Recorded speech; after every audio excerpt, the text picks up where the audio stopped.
I'm John Kaiser at the Metals Investor Forum in Toronto. It's March 1st, 2020. I am here with Eskay Mining Corp, CEO Mac Balkam, and John Dedecker, VMS expert. Mac and John, welcome to Toronto and the Metals Investor Forum. John, thank you for inviting us and allowing us to present, and it's been a pleasure. So Mac, you took over this company in 2009, largely as a favor to somebody. The company was a mess. You bugged me every year, John, can you take a look at this? And I basically ignored you until 2017 when you got a pretty strong deal with SSR Mining, then called Silver Standard. They're supposed to earn 60% by spending $12 million over several years. And Charlie Gregg explained to me the whole new approach that they were going to take. And I said, wow, the hunt for Eskay Creek 2, it's on again after decades of frustration. And then early 2019, SSR, after spending $8 million, abruptly pulled out. And it was pretty dejecting for me. I imagine it was worse for you. But since then, you've done a complete reorganization of how Eskay Mining Corp is approaching this whole story. What is this new approach that has got me back on track, excited that this play is still alive? First of all, just a little aside about you not listening to me. You know, I was in the Royal Canadian Mounted Police, and there was a thing that said we always get our man. So it took a while, but we now have you on board. But all kidding aside, when SSRM left, we were very disappointed because the feedback we were getting was that things were very good. And then I don't know why they left, but they gave us notice in early November that they were going to leave, and then they did. So it was late in the season. We didn't have time to start to have a new player come in and take over that position. And then we also knew that we had developed information from the work that they did. They drilled about 19,000 meters, did some geophysics, did a lot of very good work with Charlie Gregg's guys, Neil Prowse and Andy Mitchell, and Charlie's input, and of course Carl Edmonds and David Gale from the SSRM side. We basically thought, gee, we're going to have to put together a new program with a new team, and we did approach our partner, Kirkland Lake. We couldn't get anything done there because it was late in the season. People have their budgets set. And so the other thing that we decided, we need to have what I call an A-team.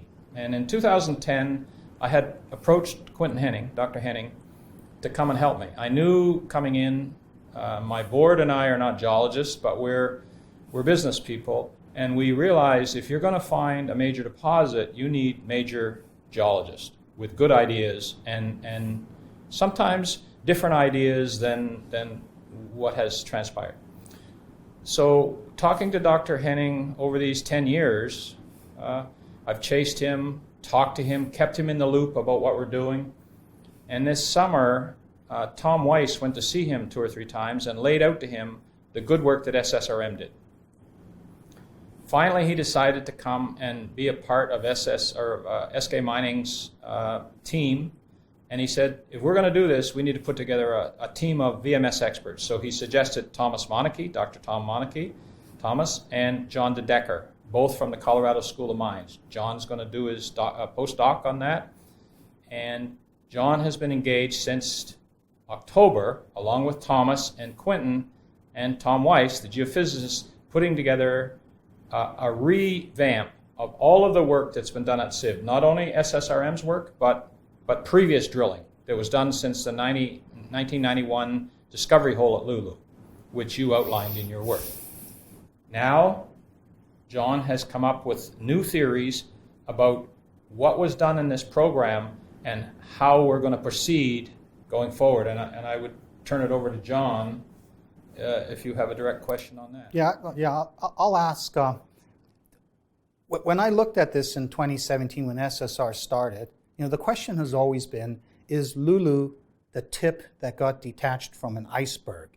And where underneath with this displacement that happened, where's the stratigraphy where the rest of this, half-ounce gold, 8-ounce silver interval of almost 15 meters was intersected? And in this model we had then, the idea was Lulu had been displaced to the west of it, and the idea was to step to the west, drill under the thrust fault, and $8 million later, that iceberg was not found.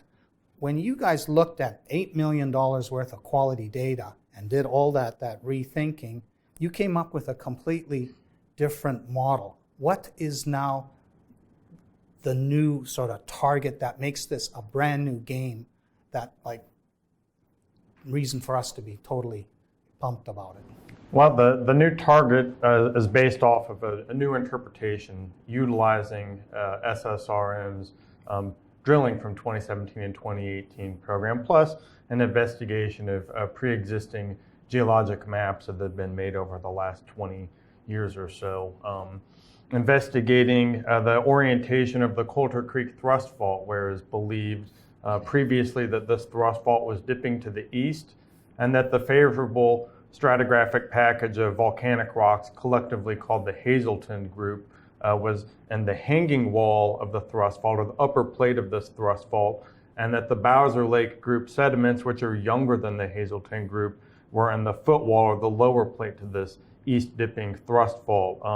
Upon looking at the surface mapping, I started to see inconsistencies in this interpretation for the thrust fault, that they were saying that this Hazelton Group actually got truncated and terminated against the Bowser Lake Group rocks.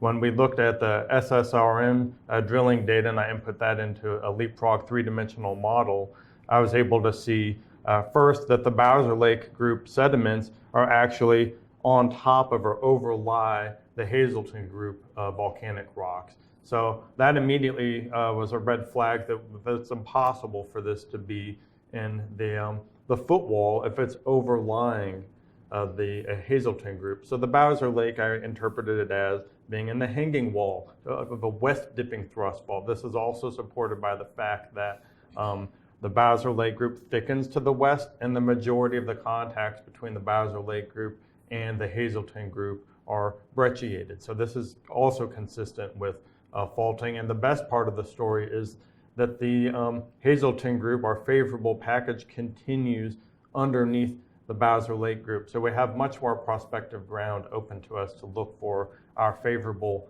contact mudstone, like we have at Eskay Creek at the contact between the Eskay rhyolite and the John Peaks basalt and mudstone group. So in simple terms, this Lulu zone, which has no size to it, was displaced to the east, and for the berg, everybody should have been hunting from farther to the west than they historically have.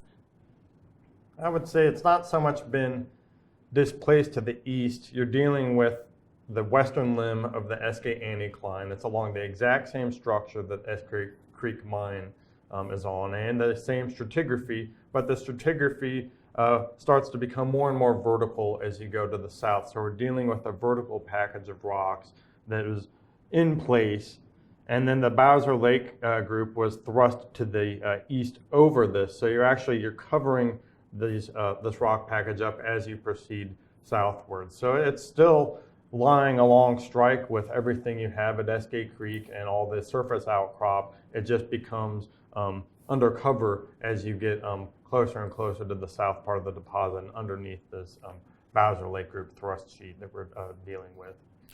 Now, Eskay Creek 1 was an off-the-scale, super world-class discovery. If you found it today, it'd be worth $3.7 billion Canadian. Homestake ended up owning it and developing it. Barrick ended up acquiring Homestake. They did lots of work along there and even right up to your border. But during that whole period, it was sort of small juniors that continued to hold that Sib Lulu ground. What prevented or discouraged Homestake and then Barrick from attempting to option or even acquire the obvious on-strike projection of the Eskay Creek stratigraphy? Well, I'd say there are two reasons possibly. One of them has to do with the fact that the Eskay Creek mine itself, as you work your way further to the south, does have considerable quantities of mercury associated with this contact mudstone hosted ore, up to 100,000 ppb in some cases. So that is a deleterious element. I would also note that on our assay data from the feeder zone to the VMS system that we've intersected, we have 2 to 3 orders of magnitude less mercury on our ground. But additionally, I think it's this misinterpretation of the Coulter Creek thrust fault that complicated people's geologic understanding and made the ground less prospective, because I honestly didn't think there was anything there, because they felt that this Hazelton group terminated against the Bowser Lake group as the hanging wall of an east dipping fault, which that's not the case. And the drilling data that we have from SSRM confirms my interpretation that the fault's actually dipping to the west and the prospective ground continues under the Bowser Lake group. So it's a combination of mercury and a fundamental misunderstanding of the geology. They just needed a new set of eyes to look at it. So one last question. You used leapfrog technology to visualize this multi-data sets in 3 dimensions.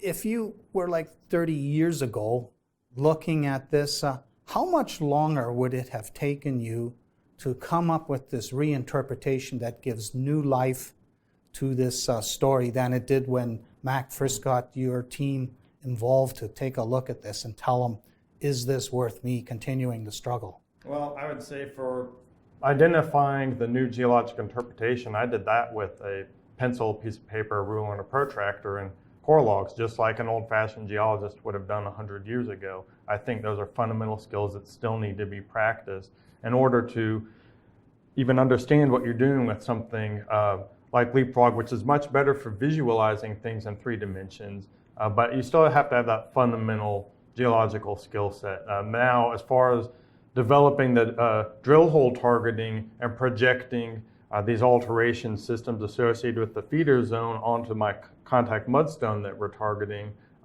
that is something that Leapfrog is much more effective at optimizing, the drill hole length. We want the minimum amount of meters to get to our targets that we're identifying. So as far as drill hole planning and visualization, it's irreplaceable. But for characterizing a new genetic or a new geological model, that is something that I think it's fundamental skill set of geology, and being able to do a hand-drawn cross-section is just as important.